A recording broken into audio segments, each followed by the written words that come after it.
Okay, I assume you've read and worked the question by now.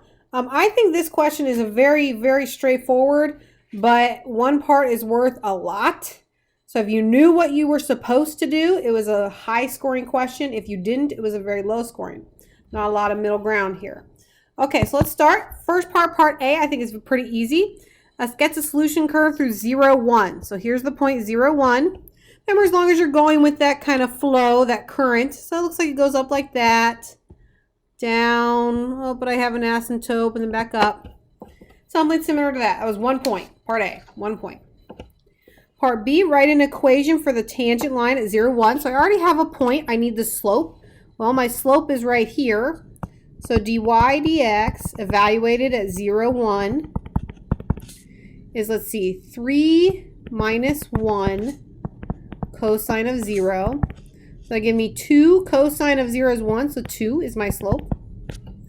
Y minus 1, 2, x minus 0. Remember, all you need to do is get the y by itself, 2x plus 1. Okay. Now it says to use that to approximate f of 0.2. So I want y, I used y instead of f, of 0.2.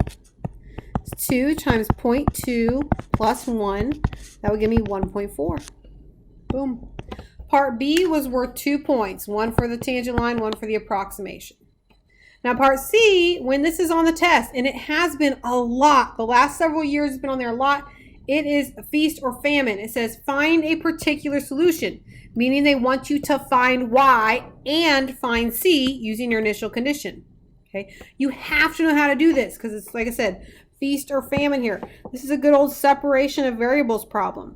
So I have dy dx is 3 minus y cosine x. So let's get that y on the other side. 1 over 3 minus y dy cosine x dx. And if you didn't even know to use separation of variables, you got nothing. You got nothing. Okay, so here we go. Now when I do that, that's a little substitution. Okay, so it's not straight up natural log. You're going to get negative natural log of 3 minus y. I kind of skipped showing that substitution part, but you can show it. Here I get sine x. Don't forget your plus c right away. Divide by that negative. You have to do that before you raise to the e, which is a common error. So I actually have negative sine x plus c. A lot of people try to do the e right away, but you've got to get rid of that coefficient. Now we can do to the e.